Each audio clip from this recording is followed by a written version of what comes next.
আজকে একটা দিনে একটা চ্যাপ্টার, মানে ছোট একটা চ্যাপ্টারই, কিন্তু আজকে শেষ করবো, তারপর আমরা নেক্সট দিন আরেকটা চ্যাপ্টার শুরু করবো। তো আমি স্ক্রিন শেয়ার করছি, দেখ আসে কিনা একটা বলবো।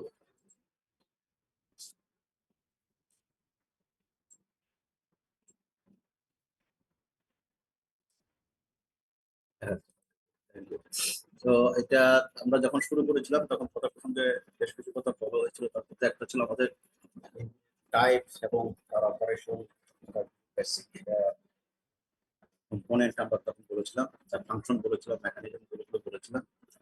এবং সেক্ষেত্রে পরবর্তীতে আরেকটা চ্যাপ্টার লাস্ট চ্যাপ্টার যেটা বলছে ইঞ্জিন কনস্ট্রাকশন, তাই তো। আজকে ইঞ্জিন সাবসিস্টেমটা করবো। এটা আরেকটা ছোট চ্যাপ্টার, আমরা জাস্ট অটোমোবাইলে তোমাদেরকে ডিটেলস এবং স্যার ইনশাল্লাহ করাবেন করতে।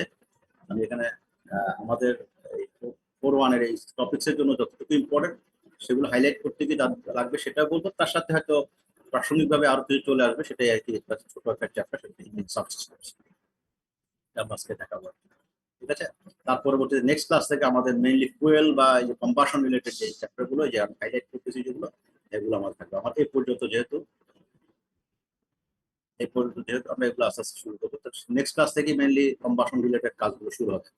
এখন মেইনলি ইঞ্জিন কনস্ট্রাকশন সিস্টেম, সেগুলো যেগুলো আমাদের কম্বাশনকে ইফেক্টিভ করার জন্য হয়তো ইউজ করা যায়, বা ইঞ্জিন এফিসিয়েন্সি বাড়ানোর জন্য হয়তো আমরা করি, কিন্তু ডিটেলসে কম্বাশন করতে গেলে আমাদের নেক্সট ক্লাস থেকে শুরু হবে। যাক, আজকে আমরা শুরু করি ইঞ্জিনের সাব সিস্টেম। ঠিক আছে। তো জিনিসটা হচ্ছে যে আমরা ইঞ্জিন যখন রান করব, ইঞ্জিনের মধ্যে সিলিন্ডার তো আমরা এর আগে ক্লাসে দেখে আসছি, পিস্টন রিং দেখে আসছি, বা অন্যান্য ছোট ছোট বড় কম্পোনেন্ট এখান থেকে পাওয়ার প্রডিউস হওয়ার পরে কম্বাসন থেকে থার্মাল এনার্জি থেকে মেকানিক্যাল এনার্জি, সেটাকে ফাইনালি ফ্লাই হুইলে পাঠানো পর্যন্ত যা যা লাগতে পারে তার একটা কম্পোনেন্ট গুলো আমরা দেখেছি। সেক্ষেত্রে আমরা ম্যানিফোল্ড দেখেছি, হেড দেখেছি, প্লাস স্টোন রিং দেখেছি, এই ধরনের আরো যেগুলো তোমার হচ্ছে রেডিয়েটর, অনেক কিছু আমরা কম বেশি বলার চেষ্টা করেছি ছোট অল্প পরিসরে। আমরা আজকে সেগুলোই আবার যদি ফাংশন করতে হয়, তাহলে কিছু পার্টিকুলার মেকানিজম লাগে। যেমন আমি যদি ইঞ্জিনের মধ্যে ফুয়েলটা দিব, তো আমার এই পুরো ফুয়েলটা আমি ইঞ্জিনের মধ্যে কিভাবে পাঠাবো? আমার ফুয়েল ট্যাঙ্ক থেকে একেবারে সিলিন্ডারের পর্যন্ত ঢোকা পর্যন্ত আমাকে একটা মেকানিজম ব্যবস্থা করতে হবে, যাতে সে ইফেক্টিভলি রাইট অ্যামাউন্টের ফুয়েল সে যেন সাপ্লাই দিতে পারে। আবার একইভাবে এয়ার যেন সাপ্লাই দিতে পারে, একইভাবে যেন একজস্ট গ্যাসটা আমার ওখান থেকে টাইম মতো বের হতে পারে, একইভাবে আমি যেন স্পার্ক প্লাগটা ঠিক মতো কাজ করে সেটা একটা এনশিওর করতে হবে। এই ধরনের বেশ কিছু জিনিস যেগুলো ইঞ্জিনের পারফরমেন্স বাড়ানোর জন্য আমাকে এনশিওর করতে হয়, সেগুলো থেকে আমরা মেনলি বলছি ইঞ্জিন সাবসিস্টেম। সেটা আমরা আজকে। তো আমরা এই ইঞ্জিন সাবসিস্টেমকে টোটালি আমরা কয়েকটা ভাগে ভাগ করি। এটা হচ্ছে 6টা ভাগ এখানে আমি দেখানো হয়েছে। এয়ার ইনটেক সিস্টেম, আর হচ্ছে এক্সস্ট সিস্টেম, এটা একটা। মানে আমি যে এয়ারটাকে ভিতরে ঢুকাবো এবং এই কম্বাসনের পর যে এক্সস্ট হবে সেটা বের হওয়া, এটাকে আমরা একটা সিস্টেম বলছি। অনেক বইতে এটা আলাদাভাবে দেওয়া আছে। ঠিক আছে, আমরা এখানে একসাথে বলছি air intake and exhaust system. তারপরে কুলিং সিস্টেম আমরা একটা বলেছি, লো ইগনিশন সিস্টেম আমরা একটা বলেছি, লুব্রিকেশন সিস্টেম করেছি, ফুয়েল সাপ্লাই সিস্টেম করেছি, এবং স্টার্টিং সিস্টেম করেছি। ঠিক আছে। এই হচ্ছে আমাদের 6টা সাবসিস্টেম। তো আমি একটু সিআর কে ডাকতেছি। সিআর আসো তুমি এখানে। সিআর। Yes sir.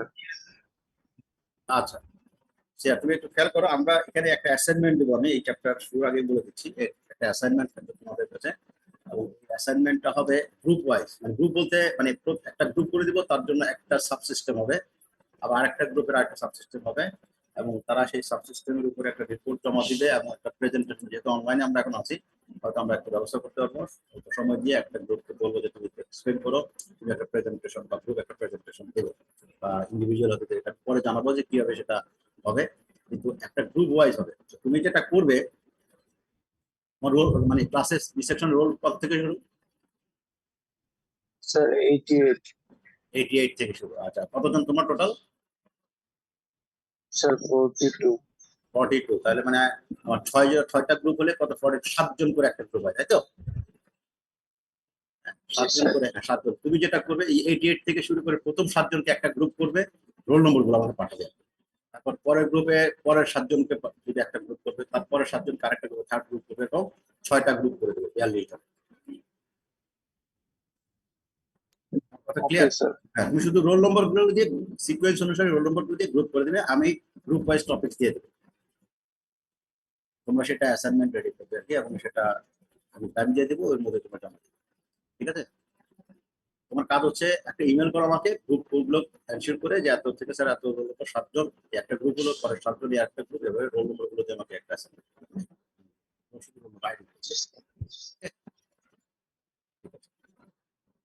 আমরা প্রথমে এয়ার ইনটেক এন্ড এক্সজস্ট সিস্টেমটা আমরা শুরু করবো। তো এয়ার ইনটেকে মোটামুটি কি থাকে, আপনার বাতাসটা সিলিন্ডারের মধ্যে কিভাবে ঢোকায়, কার কোনো আইডিয়া আছে? মানে ইঞ্জিনের মধ্যে বাতাসটা ঢুকবে কি হবে? কার্বোরেটরের মাধ্যমে ঢুকে। কার্বোরেটরের মাধ্যমে ঢুকে, এর আগে পরে কিছু আছে? আগে এয়ার ফিল্টার থাকে। আচ্ছা, ভেরি গুড, এয়ার ফিল্টার থাকে। সো এখানে বেশ কিছু কম্পোনেন্ট আছে যেগুলোর মাধ্যমে এই ইঞ্জিনের ভিতরে বাতাসটাকে আমরা এনশিওর করি যাতে ফ্লো করে এবং রাইট অ্যামাউন্টে ফ্লো করে।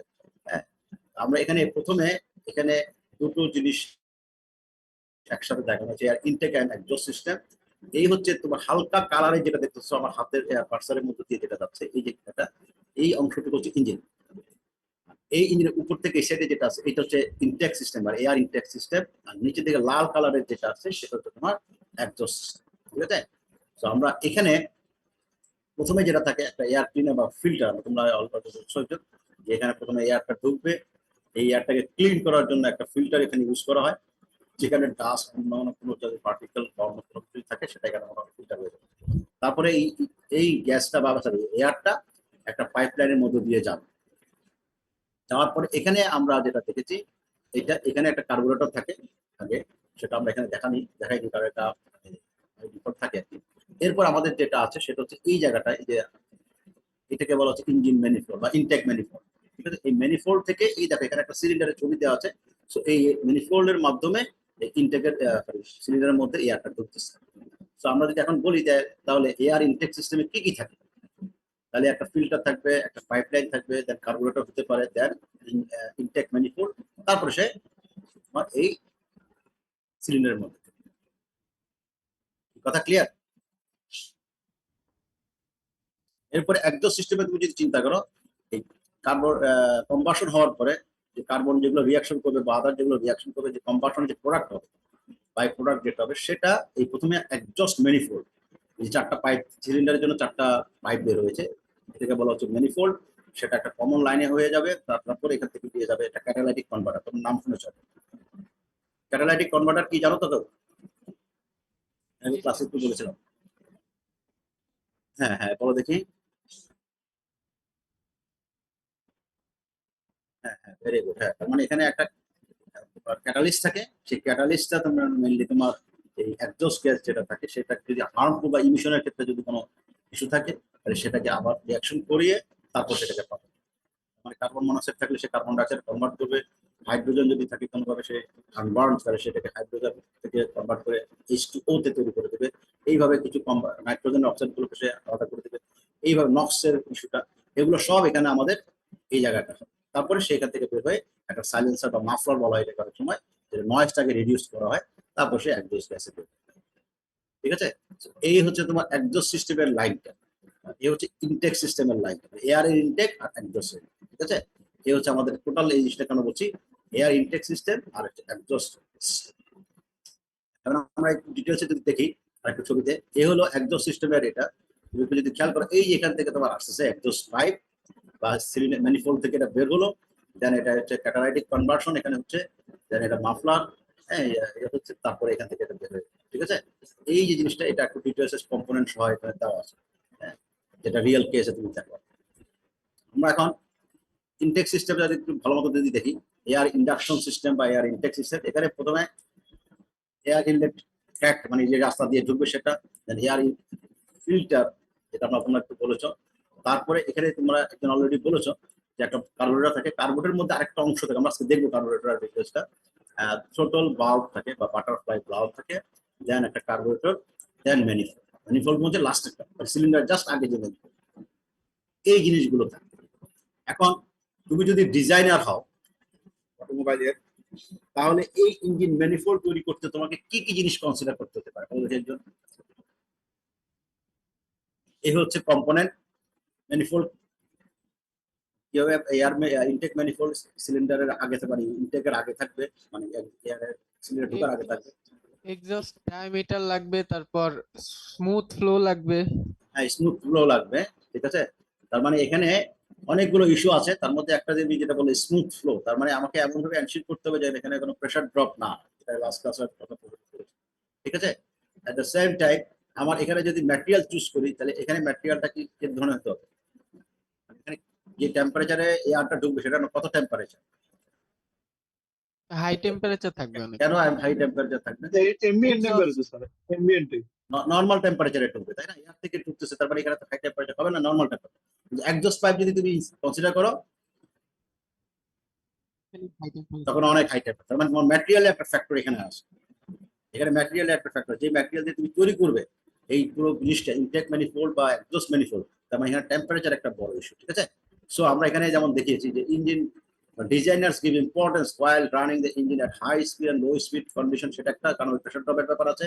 এবং এটা হচ্ছে তোমার আরেকটা হচ্ছে তোমার যে হাই প্রেশার লো প্রেশার একটা, তার মানে এখানে যেহেতু খুব একটা প্রেশার বেশি হবে না, মানে নর্মাল হাই প্রেশার থেকে আস্তে আস্তে যাবে, লাইট ম্যাটেরিয়াল মোল্ডেড প্লাস্টিক এই ধরনের তুমি জিনিস দিবে। তবে এখানে একটা বড় জিনিস হচ্ছে মোর কমপ্লেক্স ইন শেপ।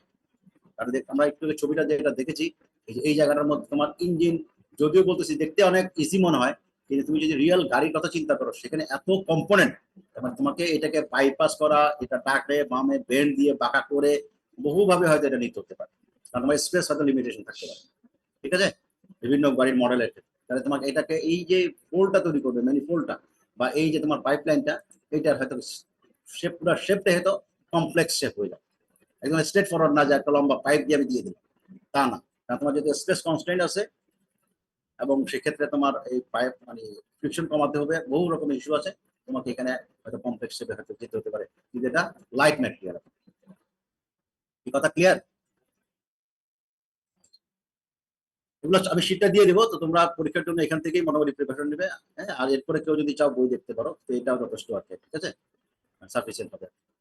তারপরে আমরা যেটা বলছিলাম, একটা এয়ার ফিল্টার থাকে, তো এয়ার ফিল্টারের মেইনলি কাজ হচ্ছে তোমার বিভিন্ন রকমের কন্টামিনেশন গুলোকে এখানে ইয়ে করা, কেন, এবং এটা আরেকটা যেটা হচ্ছে যে এই কন্টামিনেশন তুমি যদি আটকাতে পারো, তাহলে সেটা কি হয়, সেটা হচ্ছে এটা ইফেক্ট আর কি, সেটা হচ্ছে বাল্ব সিট ড্যামেজ। আমরা গতকালকে বাল্ব সিট বলেছিলাম, ইনটেক বাল্বের মধ্যে একটা সিট থাকে, মানে যেটা লেগে থাকে পুরো সিলিন্ডারে, লিক করতে না পারে।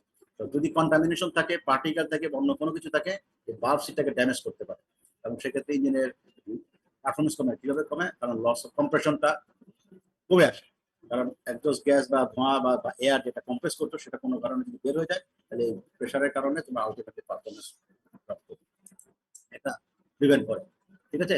এরকম বিভিন্ন রকমের ইস্যু। এটা হচ্ছে আরেকটা, যেটা হচ্ছে যে এই যে পিস্টনের ring wear, high oil consumption and blow by. Blow by শব্দটা আমাদের শেষের দিকে আসবে, আমরা করবো, এটা ইম্পর্টেন্ট একটা টার্ম আর কি। পিস্টন রিং ওয়্যার তো তোমরা বুঝোই, মানে এই পিস্টনটা ক্ষয় হতে পারে, পার্টিকেল যদি ঢুকে বাতাসের সাথে, ডাস্ট পার্টিকেল বা অন্য কোনো পার্টিকেল, তাহলে এই ধীরে ধীরে ধীরে ধীরে পিস্টন রিং হয়তো, যেটা আমরা সিলিন্ডারের চারপাশে পিস্টনের চারপাশে থাকে, এই রিং হয়তো ক্ষয় হতে পারে, এবং সেক্ষেত্রে হাই অয়েল কনজাম্পশন হতে পারে। কারণ লুব অয়েল, অয়েল বলতে কিন্তু লুব অয়েল বোঝাচ্ছে, লুব অয়েল হয়তো হাই কনজাম্পশন হবে, এবং সেক্ষেত্রে ব্লো বাই একটা ইস্যু আছে। ব্লো বাই মানে হচ্ছে টোটাল আলটিমেটলি ইঞ্জিনের পারফরমেন্স ডিটোরিয়েট করা, ঠিক আছে, একজস্ট গ্যাস এবং অয়েল এগুলো সব ড্রাস্টিক্যালি কমে যায়, সেটা আমরা পরে দেখবো, এটা ব্লো বাই। তারপরে যেটা আছে থ্রোটল বাটারফ্লাই বাল্ব, আমরা লাস্ট ক্লাসে দেখিয়েছি কিনা আমার মনে হয়, সেটা হচ্ছে যে এই কার্বোরেটরে ঢোকার আগে একটা বাল্ব থাকে, এটাকে বলা হয় বাটারফ্লাই বাল্ব, যেটার মাধ্যমে তোমার এয়ারটাকে কন্ট্রোল করা হয়, ঠিক আছে। তো তুমি যখন অ্যাক্সিলারেটর চাপ দিচ্ছ, ঠিক আছে, এটা তোমার, সরি এটা বাটারফ্লাই বলতেছি আমি, বলছি এটা হচ্ছে মেনলি তোমার হচ্ছে কার্বোরেটরের ভিতরে থাকে। সো তুমি যখন অ্যাক্সিলারেটর চাপ দাও, তখন এই থ্রোটল বাল্বটা কমে অথবা বাড়ে, মানে অ্যাঙ্গেলটা ছোট হয় অথবা বড়। যখন অ্যাঙ্গেলটা ছোট হবে তখন অল্প পরিমাণে এয়ার বা এয়ার ফুয়েল মিক্সচার ঢুকবে, আর যদি অ্যাঙ্গেলটা বড় হয় তাহলে বেশি পরিমাণে এয়ার ফুয়েল। তুমি যখন অ্যাক্সিলারেটর চাপ দিচ্ছ, এই অ্যাঙ্গেলটা আস্তে আস্তে বড় হচ্ছে, ঠিক আছে। এই পার্টটা নর্মাল পার্ট, এটাও তোমার একটা ইস্যু, এবং এটা এয়ার ফ্লো এনশিওর করা হয় যে কি পরিমাণে ভলিউমের এয়ার এর মধ্যে ঢুকবে। কার্বোরেটরের কথা তো আমরা বলেছি যে এটা হচ্ছে একটা ইম্পর্টেন্ট পার্ট, এটা নিয়ে আমরা ডিটেলসে দেখাবো ইনশাল্লাহ, তোমার দেখাবেন এটা।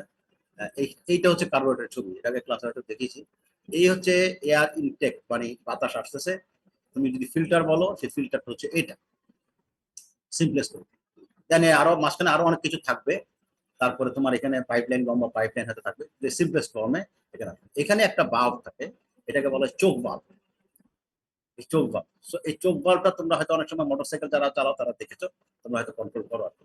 ঠিক আছে, করে আমরা ইঞ্জিন অসময় স্টার্ট দেওয়ার সময় এটাকে রিডিং করে নিই যে কিভাবে এয়ার ফিল্টারটা কমাচ্ছে বাড়াচ্ছে। আর এখানে যেটা নিচে যে একটা দেখা যাচ্ছে, এটাকে বলা হচ্ছে থ্রোটল বাল্ব বা চোখ বাল্ব বা বাটারফ্লাই বাল্ব। ঠিক আছে, এটাকে বাটারফ্লাই বাল্ব বলা হয়, চোখ বাল্ব বলা হয়, থ্রোটল বাল্ব বলা হয়। তিনটা, ঠিক আছে, সরি দুটো বাল্ব, থ্রোটল অথবা বাটারফ্লাই বাল্ব। এখানে একটা অ্যারেঞ্জমেন্ট থাকে, এই অ্যারেঞ্জমেন্টটা হচ্ছে তোমার ফুয়েলের জন্য। এদিকে বাতাস, এদিকে ফুয়েল, হলুদ কালারটা এখানে ফুয়েল। ফুয়েলটা এখানে আসলো, এখানে তোমার একটা ফ্লোটিং আর্ম থাকে, এই আর্মের মাধ্যমে একটা পার্টিকুলার ইয়াতে তোমার এই ফুয়েলটাকে এখানে স্প্রে করা হয়। একটা নজল থাকে একটা, জেটের মাধ্যমে এই ফুয়েলটাকে একবার এখানে পার্টিকেল হিসেবে ড্রপলেট আকারে এখানে ছাড়া হচ্ছে। ড্রপলেট আকারে যখন ছাড়া হয়, তখন এই বাতাসটা এসে এইটার মধ্যে এটাকে ইভাপোরেট করে বা মোটামুটি এটা ভ্যাপারাইজ হয়ে যায়। তারপরে এটা এই প্যাসেজ দিয়ে বের হয়ে চলে যায়, বের হয়ে তারপর তোমার এই সিলিন্ডারের মধ্যে ঢুকবে, মানে বলে ইনটেক ম্যানিফোল্ড হয়ে তারপর সিলিন্ডারের মধ্যে ঢুকে যাবে। এই হচ্ছে কার্বোরেটর। আরেকটা ছবি আছে এখানে, এই একটু ডিটেলসে দেখানো হচ্ছে, এই যে ফুয়েল যাচ্ছে এই ফ্লোটিং, এখানের মাধ্যমে ফ্লোটিং এর মাধ্যমে এখান থেকে এই যে পার্টিকেল হিসেবে স্প্রে করা হচ্ছে। আর এই জায়গার শেপটা যদি খেয়াল করো, তোমরা হয়তো খেয়াল করতে পারবে না, এই যে সেটা আমার কারসার যেভাবে মুভ করতেছে, এইখানে এসে এই জেট যেটা বা ফুয়েল যেখানে ইনজেক্ট করা হচ্ছে, এই জায়গার এরিয়াটা কম। খেয়াল করেছো এটা? এরিয়াটা কম হওয়াতে কি হয় তোমরা নিশ্চয়ই বুঝতে পারতেছো, যে এখানে তোমার এরিয়াটা বেশি। আস্তে আস্তে এটা যদি যখন নিচে এরিয়াটা কমতেছে, তার মানে কন্টিনিউটি যদি চিন্তা করো ফ্লুইড মেকানিক্স, তাহলে এরিয়া যত কমবে বার্নৌলিজ ইকুয়েশন অনুসারে ভ্যালোসিটি তত বাড়বে, তার মানে হাই ভ্যালোসিটিতে সে এখানে ঢুকে যাবে। ঠিক আছে, হাই ভ্যালোসিটিতে সে এখানে ঢুকে যাবে। এটাকে আমরা ভেঞ্চুরি ইফেক্ট বলি। তোমরা ভেঞ্চুরি মিটার পড়ে আসছো 231 এর মতো সম্ভবত ফ্লুইড মেকানিক্সে, সেই ভেঞ্চুরি ইফেক্ট। এই ভেঞ্চুরি ইফেক্টটা এখানে কাজে লাগে, তার মাধ্যমে এয়ার ফুয়েল মিক্সচারটাকে এফিশিয়েন্টলি সিলিন্ডারের মধ্যে ঢোকানো সম্ভব। ঠিক আছে, এবং অ্যাট দ্য সেম টাইম তোমার এখানে এই এয়ার পার্টিকেল, এয়ার এবং যে ফুয়েল যেটা আছে সেটা ইজিলি মিক্স আপ হয়। মিক্স আপের ইস্যু আরো আছে, অন্যান্য ইস্যু আছে, আমরা জাস্ট নামগুলো কিছু কথা বলতেছি এখন, যে এগুলা নর্মাল কম্পোনেন্ট বা প্রসিডিউর, বাট এগুলোকে এনশিওর করতে গেলে আরো অবশ্যই কিছু কিছু কিছু জিনিস আছে, এটা আমরা ডিটেইলস সামনে দেখব। এই হচ্ছে কার্বোরেটর। ঠিক আছে, এই হচ্ছে ম্যানিফোল্ড। তোমরা লাস্ট ক্লাসে কথা প্রসঙ্গে বলেছিলাম, এই যে ম্যানিফোল্ড ফুয়েল লাইনটা যদি এখান থেকে আসে, এই যে তোমার 4টা সিলিন্ডারের জন্য, ফোর সিলিন্ডার ইঞ্জিন হলে এই 4টা সিলিন্ডারের জন্য এইভাবে চলে যাবে। এখান থেকে তোমার এই যে এখানে থাকবে বাল্ব। ঠিক আছে, বাল্বের এখানে এটা যাওয়া আসা করবে, সো তোমার সিলিন্ডারের মধ্যে ঢুকবে। এই হচ্ছে ইনটেক ম্যানিফোল্ড। ইনটেক ম্যানিফোল্ড এখন কেউ বলতে পারবে এটা কি কি? আমি যদি তোমার পরীক্ষার একটা কোশ্চেন আছে, আমি নিচে লেখা আছে অবশ্য, যে ইনটেক ম্যানিফোল্ড ডিজাইন করতে তোমার কি কি কনসিডারেশন থাকা উচিত, কেউ একটা যেটা বলতে পারবে? ইনটেক ম্যানিফোল্ড ডিজাইন যদি তোমাকে করতে বলা হয়, তাহলে তুমি কি কি ইস্যু কনসিডার করবে? রোল 101, 101 আচ্ছা, তুমি রোল 101, রোল 88। Yes sir. হ্যাঁ, এখানে 4টা সিলিন্ডারে ইকুয়াল পরিমাণ যেন ফ্লো হয়, ওইটা এনশিওর করা লাগবে। সেটা কিভাবে করবে? উম, সেটাই তুমি তো ডিজাইন করবে। Pressure difference. প্রেসার ডিফারেন্স, তা তোমাকে এটা এনশিওর করতে হবে যে এখানে প্রেসার ড্রপ যেটা হচ্ছে সেটা যেন ইকুয়াল থাকে, হ্যাঁ। তাই তো? ইকুয়াল থাকে। আমরা এখানে একটু দেখি, এখানে অনেকগুলো পয়েন্ট দেওয়া আছে, এটা পরীক্ষার কোশ্চেন একটা। এই যে এখানে দেখো প্রায় 10টা পয়েন্ট দেওয়া আছে, যে 10 factors must be taken into consideration when designing A manifold. 10টা ইস্যু বলে দেওয়া আছে যেখানে আমরা ইঞ্জিনের ইনটেক ম্যানিফোল্ড ডিজাইন করার সময় লাগবে। ঠিক আছে, flow to reach cylinder should be as direct as possible, মানে যত শর্টেস্ট ডিস্টেন্স সে যেন সিলিন্ডারের মধ্যে ঢুকতে পারে। Charge quantities to reach cylinder should be equal, প্রত্যেকটার মধ্যে সমপরিমাণ ঢুকতে হবে, ইকুয়াল চার্জ, মানে 100 সিসি হলে 100 সিসি, 50 সিসি হলে 50 CC, whatever. Equal mixture strength of uniformly distributed charge is required for each cylinder, তার মানে এয়ার ফুয়েলের যে মিক্সচার সেটা আবার ইউনিফর্মলি ঢুকতে পারে, সেটাও একটা এনশিওর করার ব্যাপার আছে। Equal aspiration intervals between manifold branches pipe, মানে আমরা যে পরিমাণ পিস্টন যখন নিচে নামবে ঠিক সম পরিমাণে যেন প্রেশারটা এখানে ডেভেলপ করে, হাই প্রেশারটা ডেভেলপ করে যাতে ফুয়েলটা ঢুকতে পারে।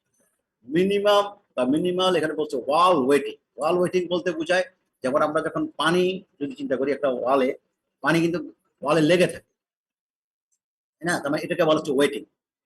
তার মানে যখন ফুয়েল যাবে সেটা যেন এর গায়ে লেগে না থাকে। ফুয়েল যদি এইটা গায়ে বিভিন্ন সারফেসে যদি লেগে থাকে তাহলে কিন্তু তোমার ফুয়েল কনজাম্পশন বেড়ে গেল। তো এটা এনশিওর করা হতে হবে মিনিমাম যেন, ঠিক আছে? এরকম বিভিন্ন র্যাম প্রেসারের চার্জ থাকতে হবে, ঠিক আছে? ফ্রিকশন যেন কম হয়, ঠিক আছে? তারপর তোমার drainage of the heavier liquid fraction, এটা এরকম বিভিন্ন রকম। হ্যাঁ, কোল্ড স্টার্টিং তোমরা এখনো জানো না, কিন্তু allow enough pre heating and cold starting, এটা আমরা একটু নেক্সট ক্লাসে এটা দেখবো, pre heating and cold starting. এরকম বিভিন্ন ইস্যু আছে, ঠিক আছে? এরকম বিভিন্ন এই সব জিনিসগুলো তোমাকে যখন ডিজাইন করবে তোমাকে মাথায় রাখতে হবে। আর একটা পয়েন্ট বলি, তোমরা এটা খেয়াল করেছো, এই যে ইনটেক বা ইঞ্জিনের যে ইনটেক সাইটটা তোমার আমরা বলেছি যত কাছাকাছি রাখা যায়, তাই না? মানে শর্টেজ ডিস্টেন্স হতে হবে। খেয়াল, আমার প্রশ্নটা খেয়াল করো, আমি পরীক্ষায় এটা কিন্তু কোশ্চেন দিতে পারি, ঠিক আছে? শর্টেজ ডিস্টেন্স রাখা। এখন যদি শর্টেজ ডিস্টেন্সে আমি রাখি তাহলে কিন্তু একটা নেগেটিভ সাইড আছে। কেউ বুঝতে পারবে কি হতে পারে? মানে আমি ইঞ্জিনের খুব কাছে যদি রাখতে চাই এই জায়গাটা, টেম্পারেচারের কারণে আগেই প্রি ইগনিশন হয়ে যেতে পারে। হ্যাঁ, ভেরি গুড, একটা ইস্যু বলছো কিন্তু পুরোটা হয়নি। এটা হচ্ছে যে আমার টেম্পারেচার হয়তো বেড়ে যেতে পারে। টেম্পারেচার যদি সাফিসিয়েন্টলি বেড়ে যায় তাহলে দেখা যাবে যে আমার যে লিকুইড যেটা আসছে বা যে ফুয়েলটা যেটা আসছে সেটা হ্যাপার যদি হয়ে যায় তাহলে ওই পাইপ লাইন হয়তো ব্লক হয়ে যায়। পাইপ লাইন ব্লক হয়ে যায়। আমরা পাইপ লাইন দেখিয়েছি সামনে উপরের দিকে, এই যে উপরে ছবিতে পাইপ লাইন দেখেছিলাম, এই যে পাইপ লাইন, এই পাইপ লাইনটা হয়তো ব্লক হয়ে যায়, ঠিক আছে? পাইপ লাইন গুলো হয়তো ব্লক হয়ে যায় বা ফুয়েলের ক্ষেত্রেও হতে পারে, ঠিক আছে? এই ব্লক যদি কোনো কারণে হয়ে যায় তখন এইটা আমার একটা নেগেটিভ। তুমি যখন খেয়াল করে দেখো যে তাহলে এই নেগেটিভ একটা এফেক্ট পড়বে। আমরা এটা আরো ডিটেলসে দেখব। ম্যানুফ্যাকচারিং ক্ষেত্রে ম্যানিফোল্ডের ক্ষেত্রে যেমন মনে করো এটা হচ্ছে গুড থার্মাল কন্ডাক্টিভিটি হতে হবে, ডাক্টাইলিটি থাকতে হবে, লাইট ওয়েট হতে হবে, ঠিক আছে? এই ধরনের কিছু রেস্ট্রিকশন আমাদের আছে। ইউনিফর্ম ফ্লো হতে হবে মাচ অ্যাজ পসিবল, ঠিক আছে? সো এগুলো তোমরা শীটের মধ্যে দেওয়া আছে, একটু দেখে নিবে ডিটেলসে। এরপরে আসলে এক্সস্ট সিস্টেম। আমরা এক্সস্ট সিস্টেমটা একটু খেয়াল করো। এই হচ্ছে ইঞ্জিন সাইড, একটা প্রাইভেট কার যদি তুমি দেখো এই সামনে একদম ইঞ্জিনটা থাকে আর এক্সস্ট গ্যাসটা বেরোচ্ছে একেবারে পিছন দিয়ে শেষ, তাই না? তার মানে তোমার এই পুরো লাইনটা তোমাকে এনশিওর ডিজাইন করতে হবে যাতে সে এফিশিয়েন্টলি এই এক্সস্ট গ্যাসটা ইঞ্জিন মানে গাড়ি থেকে বের করে দিতে পারে। তাহলে এখানে আমরা যেটা দেখেছি এই যে এক্সস্ট তোমার যে ম্যানিফোল্ড থেকে এটা বের হবে, দেন এটা তোমার ক্যাটালাইটিক কনভার্টারে যাবে, দেন তোমার রেজোনেটর যাবে, মাফলার যাবে, দেন এটা তোমার ফার্স্টে এক্সস্ট গ্যাস থেকে বের হয়ে যাবে, ঠিক আছে? এই ধরনের কিছু কম্পোনেন্ট আছে, আমরা এই ছবিটি একটু আগে দেখেছিলাম, এখানে একটু ডিটেইলসে বলে দেওয়া আছে। এখানে যেটা হচ্ছে এক্সস্ট পাইপের ক্ষেত্রে এটা ম্যাটেরিয়ালটা স্টিল পাইপ হতে হয়, করাশন প্রোটেক্টেড করাশন হতে হবে। করাশন কেন বলা হয়েছে বলো দেখি? কেন করাশনের কথাটা এখানে আসলো? রোল 122 122। Yes sir. হ্যাঁ, এই যে করাশনের কথাটা কি জন্য আসলো বলতে পারবে? এক্সস্ট পাইপের ক্ষেত্রে স্যার হিটিং এর জন্য। হিটিং এর জন্য হয়। করাশন কেমিস্ট্রিতে পড়ে আসছে। করাশন পড়ানি তোমরা? কি বলে না স্যার? আরে তুমি খালি ইঞ্জিনিয়ার হচ্ছে কি? জি স্যার। জি স্যার। তাহলে আবার তুমি আবার না স্যার আবার জি স্যার মানে কত বুঝবো? আগেরটা না পরেরটা? স্যার পারবো না বলছি। না শোনো, এইসব জিনিস না জানলে তো সমস্যা, কারণ এগুলো বেসিক জিনিস। তুমি যদি বলো যে পড়াশোনা জানি না, এটা তো মানে একটা আকাশ থেকে পড়ার মতো অবস্থা। ইঞ্জিনিয়ার হতে পড়াশোনা কেন হয় কেউ বলতে পারবে? এই যে স্যার অক্সাইড ক্রিয়েট হচ্ছে দেখে। হ্যাঁ অক্সাইড ক্রিয়েট হচ্ছে দেখে স্যার। হ্যাঁ, অক্সাইড ক্রিয়েট হচ্ছে, তাই তো? তার মানে অক্সিজেনের প্রেজেন্সে এই জিনিসগুলো হয়, তাই তো? তার মানে আমাদের এখানে দেখো অক্সিজেনের সাথে রিঅ্যাকশন করবে, করে কি হবে? H2O হবে, সালফার ডাইঅক্সাইড হবে, নাইট্রোজেনের বিভিন্ন অক্সাইড হবে। তার মানে অক্সিজেনের প্রেজেন্স থাকে এবং হাই টেম্পারেচার। সো করাশনটা এখানে মোটামুটি একটা কমন ইস্যু। সো এটা করাশন প্রোটেকশন হবে, প্রোটেক্টিভ হতে হবে, ঠিক আছে? একটা সেকেন্ড।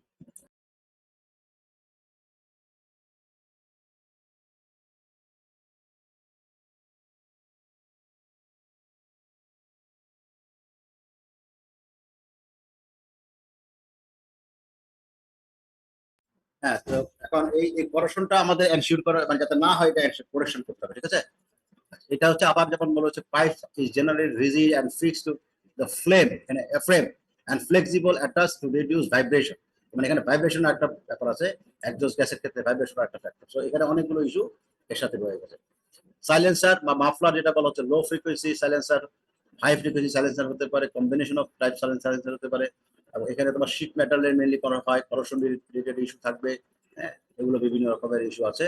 ক্যাটালাইটিক কনভার্টার তোমাদেরকে ডিটেলসে পড়ানো হবে যদিও, তারপরে একটু সামান্য যদি বলি, হাইড্রোকার্বনকে তোমাকে মেনলি যেটা হচ্ছে এটা থাকে, কার্বন মনোক্সাইড থাকে এবং নাইট্রোজেনের বিভিন্ন অক্সাইড, নাইট্রোজেন অক্সাইড, ঠিক আছে।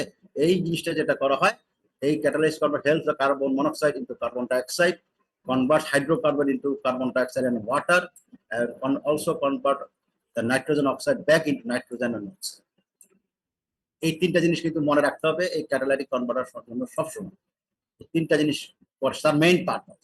এছাড়া আরো কিছু পারপাস আছে, এই তিনটা হচ্ছে মেইন পারপাস। একটা হচ্ছে কার্বন মনোক্সাইডকে কার্বন ডাইঅক্সাইডে আমরা অক্সিজেনের সাথে সে রিঅ্যাকশন করাবে। হাইড্রোকার্বন যদি থাকে তাহলে এই অক্সিজেনের সাথে বিক্রিয়া করে কার্বন ডাইঅক্সাইড এন্ড ওয়াটার হয়ে যাবে। নাইট্রোজেনের যদি অক্সাইড থাকে, নাইট্রাস অক্সাইড, নাইট্রিক অক্সাইড বিভিন্ন যদি থাকে, হ্যাঁ, সেগুলোকে সে আবার ভেঙে ফেলবে, কি করবে, নাইট্রোজেন এবং অক্সিজেনে কনভার্ট করবে। তার মানে আমার ইমিশন ফ্রি, এটাকে সে এনশিওর করবে, ঠিক আছে।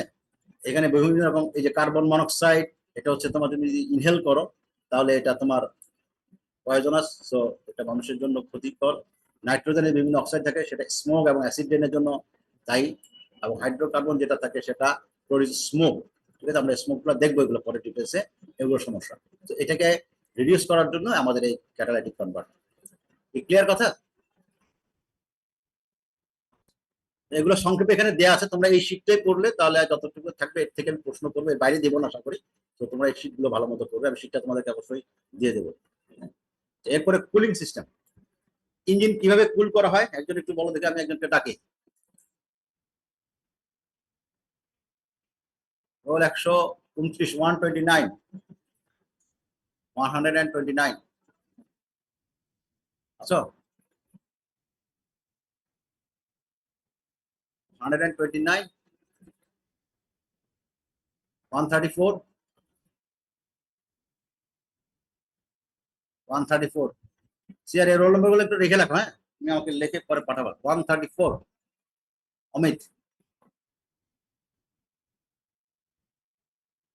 147 কাকে জিজ্ঞাসা করবো বলো, কেউ তো দেখতেছি না। সিআর, জি স্যার। হ্যাঁ, কি ব্যাপার, এই রোল নম্বর গুলো তুমি একটু লিখে আমাকে পাঠাও। আমি যেগুলো রোল নম্বর বলছি নাই, প্রেজেন্ট থাকতেছে না, এদের রোল নম্বরটা আমাকে পাঠাবো। জি স্যার। রোল 143। ইয়েস স্যার আছে। আচ্ছা, হ্যাঁ বলো। কুলিং সিস্টেম স্যার তো, হ্যাঁ, কুলিং সিস্টেম সম্পর্কে তুমি কি জানো, কতটুকু বলতে পারবে? স্যার নর্মালি তো স্যার বেসিক ইয়াতে আমরা মাঝে মাঝে স্যার পানি ঢালি স্যার, যাতে জিনিসটা হিটটাকে রিডিউস হয়। তুমি পানি ঢালছো একটা কোনো একটা জায়গায়, তাই তো? হ্যাঁ স্যার, হ্যাঁ, কিন্তু উপরের ওখানে দিকে। হ্যাঁ, কিন্তু ওখানে তার মেনলি ইঞ্জিন মানে হিট সোর্সটা নাই, হিটটা তো হচ্ছে অন্য জায়গায়, তাই না? জি স্যার। এখন এই পানিটা দিচ্ছ, এটা সার্কুলেট করে করে করে করে তোমার হিটটাকে নিয়ে আসবে, জি স্যার। তাই তো? আচ্ছা, ঠিক আছে। এছাড়া আরেকটা কি হতে পারে, এয়ার হতে পারে, তাই না? জি স্যার, এয়ারের মাধ্যমে। হ্যাঁ, আচ্ছা, ঠিক আছে। তো আমরা একটু খেয়াল করি এখানে কথাটা। দেখো আমাদের এই আমরা যে ফুয়েলটাকে যে বার্ন করি, এই বার্নটা করার পরে যে হিটটা প্রডিউস হয়, তার অ্যারাউন্ড, আমরা বলছি যে অ্যারাউন্ড 40% যে টোটাল হিট যেটা আমরা বাতাসে ছেড়ে দিচ্ছি, 70, টোটাল 40% আমরা আমার একজস্ট গ্যাসের মাধ্যমে চলে যায়, যে হিটটা প্রডিউস হচ্ছে। আর বাকি 30% যেটা হচ্ছে আমরা ঠান্ডা করার জন্য ইউজ করি, মানে বিভিন্ন ঠান্ডার মাধ্যমে কুলিং করে আমরা এটাকে মিনিমাইজ করি, যাতে ইঞ্জিনটা যাতে গরম না হয়ে যায়। অনলি অ্যারাউন্ড 30% তুমি পাওয়ার প্রডিউস করছো, মানে টোটাল যা হিট প্রডিউস করতে তার 70% loss, straight forward totally loss. বাকি 30% তুমি মেকানিক্যাল এনার্জিতে কনভার্ট করছো। তো আমরা যারা ইঞ্জিনিয়ার, আমাদের প্রত্যেকেরই একটা গোল থাকে যে এটাকে আর একটু কিভাবে ইমপ্রুভ করা যায়, সেটা অন্য ইস্যু। আমরা এখানে দেখতেছি অ্যারাউন্ড 30% আমরা কুলিং এর মাধ্যমে এটাকে বের করে নিয়ে আসি, হিটটাকে বের করে নিয়ে আসি অ্যারাউন্ড 30%। এই 30% কে আমরা কুল করতে গেলে আমাদের একটা সিস্টেম দরকার, যেটাকে আমরা বলছি কুলিং সিস্টেম। কুলিং সিস্টেম দুই ধরনের হয়, একটা হচ্ছে ওয়াটার কুল সিস্টেম আর একটা হচ্ছে এয়ার কুল সিস্টেম। যেটা মোটরসাইকেলে দেখো সেটা হচ্ছে এয়ার কুল সিস্টেম, আর যেটা আমরা নর্মাল গাড়িতে দেখি সেটা হচ্ছে ওয়াটার কুল সিস্টেম। ঠিক আছে, কেন এটা ইম্পর্টেন্ট? এটার ইম্পর্টেন্স অনেক। To maintain optimum temperature for of engine for efficient operation under all condition. এখানে একটা বড় ইস্যু আছে, আন্ডার অল কন্ডিশন, তার মানে এই ইঞ্জিনটাকে অপারেট করার জন্য যা যা দরকার মানে কন্ডিশন সেটাকে dissipate surplus heat for protection engine components. তার মানে ওভারহিটেড যদি কোনো কারণে হয়ে যায় তাহলে ইঞ্জিনের কম্পোনেন্ট ফেলিউর করতে পারে, সেইটার জন্য আমাকে মিনিমাইজ করার জন্য আমাকে এই হিটটাকে ডিসিপেট করার জন্য আমাকে কুলিং সিস্টেম দরকার। এবং আরেকটা হচ্ছে লুব্রিকেটিং অয়েল, যেটা আমরা একটু পরে দেখবো। লুব্রিকেটিং অয়েল এটার ফাংশনটাকে ঠিক রাখার জন্য আমাদের এই কুলিং সিস্টেম দরকার। সো এই হচ্ছে পারপাস আর এই হচ্ছে টাইপ। এখন আমরা যদি দেখি, আমরা দুটো টাইপ দেখি, তার মধ্যে ওয়াটার টাইপ যদি আমরা দেখি তাহলে ওয়াটার টাইপের মধ্যে কমন কিছু জিনিস আমরা যারা গাড়ি চালায় বা গাড়ি দেখেছি বিভিন্ন সময় ইঞ্জিন খুলে, সেখানে একটা রেডিয়েটর থাকে, একটা প্রেসার ক্যাপ থাকে, এক্সপানশন ট্যাঙ্ক থাকে, হোস পাইপ থাকে, তারপর তোমার থার্মোস্ট্যাটিক ভালভ থাকে, ওয়াটার জ্যাকেট একটা কমন জিনিস, ফ্যান থাকে, পাম্প থাকে, এগুলো বিভিন্ন জিনিস থাকে। এখানে ফাংশন কিছুটা বলে দেওয়া আছে। এয়ার কুলিং সিস্টেমে যেটা হচ্ছে সেটা হচ্ছে ফিনের মাধ্যমে, মেনলি এটা ফিনের মাধ্যমে করা হয়, যা দিয়ে নর্মাল এয়ার যেটা সাপ্লাই আছে তার উপর বেসিস করে সেটা দিয়ে ফিনের মাধ্যমে এটা হিটটাকে ডিসপ্লে করা হয়। সো এই হচ্ছে advantage of air cool system, যেটা তোমরা হয়তো বলতে পারো। ঠিক আছে, কিন্তু কোনটা ভালো হবে বলো দেখি, এয়ার কুলিং সিস্টেম ভালো না ওয়াটার কুলিং সিস্টেম ভালো? কার কি ধারণা, কে বেশি হিট? ওয়াটারই বেটার হবে স্যার। ওয়াটারটা বেশি পরিমাণ হিট ডিসিপেট করতে হবে, তার মানে হিটটা বেশি নিয়ে যেতে হবে, কারণ কি তার হিট ট্রান্সফার কোএফিশিয়েন্ট নরমালি এর তুলনায় বেশি। ঠিক আছে, যাই হোক, এটা হচ্ছে তোমার এই যে মোটরসাইকেলের ইঞ্জিন, তোমরা হয়তো অনেকে দেখেছো এরকম এই যে ফিন গুলো আছে চারপাশে, এই ফিন গুলোর মাধ্যমে হিটটাকে ডিসিপেট করে, কারণ এদিকে বাতাস যখন পাস করবে হিটটাকে সে নিয়ে যাবে। ওয়াটার কুলিং সিস্টেমে আমরা মেইনলি যেটা দেখি, আমি এখানে দেখাই, এখানে ওয়াটার পাম্প, তারপর রেডিয়েটর, তারপর fan belt, water jacket, thermostat, এগুলো মোটামুটি কমন কম্পোনেন্ট। এখানে একটা ছবি দেওয়া আছে, এই ছবিতে দেখো, এই হচ্ছে তোমার রেডিয়েটর। ঠিক আছে, তুমি হয়তো এই ক্যাপ দিয়ে এখানে হয়তো অনেক সময় পানি, তুমি যে পানি ঢালার কথা বলছো সেটা হচ্ছে এবং এইটা হচ্ছে রেডিয়েটর, নীল কালার বা স্কাই ব্লু বা লাইট ব্লু যেটা আছে, এটা দিয়ে হচ্ছে তোমার এই ওয়াটারের লাইনটা দেখা যাচ্ছে। তো এখান থেকে এটা এখান থেকে বের হয়ে এখানে যাচ্ছে, পাম্পের মাধ্যমে এটা যাচ্ছে এখানে, তারপরে এটা বিভিন্ন কম্পোনেন্ট ঘুরে ঘুরে ঘুরে ঘুরে আসবে। এখানে যেটা খেয়াল করার বিষয় সেটা হচ্ছে এই জায়গাটা, এই হচ্ছে ভিতরে, এই সাইডটা হচ্ছে ইঞ্জিন। তো এই ইঞ্জিনের চারপাশে, এই বাম পাশে যেমন দেখা যাচ্ছে, ডান পাশে ওই পাশেও কিন্তু এই ধরনের জিনিস আছে, পিছনেও আছে, এই সাইডেও আছে, এটা পুরোটা একদম ঘিরে আছে। এটাকে বলা হচ্ছে ওয়াটার জ্যাকেট। ঠিক আছে, হ্যাঁ, কুলিং জ্যাকেট, ওয়াটার জ্যাকেট আমরা বলি। এটা তোমার চারপাশে আছে, তো পানিটা এইখান থেকে বের হয়ে এই পাম্পের মাধ্যমে এই বিভিন্ন কম্পোনেন্ট যাবে। ঠিক আছে, গিয়ে এই হিটটাকে সেখান থেকে নিয়ে এসে পরে এই উপরে দিবে, এখানে তোমার এই হিটটাকে সে ট্রান্সফার। ঠিক আছে, এখানে বিভিন্ন রকমের একটা hit exchanger, radiator sort of heat exchanger. So এই হিট এক্সচেঞ্জারের মাধ্যমে সে এখান থেকে হিটটাকে এসে ডিসিপেট করে আবার নতুন করে সাপ্লাই। ঠিক আছে, এই হচ্ছে নরমালি। এরপর আমরা আসি ইগনিশন সিস্টেম। ইগনিশন সিস্টেম হচ্ছে যে আমরা যে ইঞ্জিনের মধ্যে যে ফুয়েলটাকে বার্ন করবো, মানে আগুনটা ধরাবো, এই আগুন ধরানোর পদ্ধতি। ইগনিশন সিস্টেমটা হচ্ছে এই ফুয়েলের মধ্যে আগুন ধরানোর পদ্ধতি। আমরা যদি খেয়াল করি, আমাদের যদি 4টা সিলিন্ডার থাকে, তার মানে 4টা স্পার্ক প্লাগ থাকে, এসআই ইঞ্জিনের কথা যদি বলি, এইটাকে স্পার্ক করানোর জন্য আমাদের ইলেকট্রিক পাওয়ার সাপ্লাই লাগে। সেক্ষেত্রে আমরা নর্মালি যেটা করি, একটা ব্যাটারি ইউজ করি। এই ব্যাটারি যদি যখন গাড়িতে ইঞ্জিনে যখন এই যে চাবির ছবি দেওয়া আছে, ইঞ্জিন যখন অন করতেছ, তখন এই ব্যাটারি থেকে ইলেকট্রিসিটিটা পাস হয়ে একটা ইগনিশন কয়েলের মধ্যে দিয়ে যাবে। এই কয়েল থেকে পরে এটা এইখানে তোমার একটা ডিস্ট্রিবিউটর আছে, বা আমরা ডিস্ট্রিবিউটর ক্যাপ অনেক সময় তুমি ইঞ্জিনের উপরে দেখবে, এখানে 4টা পয়েন্ট আছে, 1 2 3 4, হ্যাঁ 4টা পয়েন্ট। তো এখানে পয়েন্টগুলো সাথে প্রত্যেকটার সাথে একটা করে স্পার্ক প্লাগের কানেকশন দেওয়া আছে। সো আমার যখন এই লাইন থেকে যখন ইলেকট্রিসিটি, এই দেখো কানেকশনটা যখন এই ডায়ালে যাবে, মানে এই ব্লু কালার এই অংশটাতে যাবে, তার মানে আমি এখানে ইলেকট্রিসিটি সাপ্লাই দিলাম, এই যখন এই 1 এর সাথে কন্ট্যাক্টে আসবে, দেখেন এই 1 এর মধ্যে দিয়ে এইখানে ইলেকট্রিসিটি যাবে, এখানে তখন স্পার্কটা হবে। একইভাবে এটা যখন এখান থেকে ঘুরে ডান দিকে যদি ঘুরে 3 নম্বরের সাথে আসে, 3 নম্বরে যখন যাবে তখন 3 নম্বরটা স্পার্ক করবে। তারপরে যখন এটা 4 নম্বরে আসবে, মানে এটার পর 4 দেওয়া আছে, 4 নম্বরে যখন যাবে তখন 4-এর মধ্যে স্পার্ক হবে। একইভাবে এরপর যখন এটা 2 নম্বর যাবে তখন 2 নম্বরে পৌঁছবে। এই যে এবারে ইলেকট্রিক সাপ্লাই দিয়ে যে এই স্পার্কিং করাটা, এটাকে আমরা বলছি ইগনিশন সিস্টেম। কথা ক্লিয়ার? এখানে একটা জিনিস আছে যে আমরা 1-এর পরে 2 দেই নাই, 2-এর পরে 3 না, আমরা একের পরে 3, তারপর 4, তারপর 2, তারপর এই যে একটা অর্ডার এখানে মেনটেন করা হলো, যদিও এটা প্রথমটা 1, তারপরটা 2, তারপরটা 3, তারপরটা 4, কিন্তু যখন আমরা ফায়ারিং করছি বা আগুনটা ধরাচ্ছি তখন ওই সিকোয়েন্স 1, 2, 3, 4 এভাবে করি না, একটু ডিফারেন্ট ওয়েতে করি। ঠিক আছে, এটাকে বলা হচ্ছে ফায়ারিং অর্ডার, এটাকে বলা হচ্ছে ফায়ারিং অর্ডার।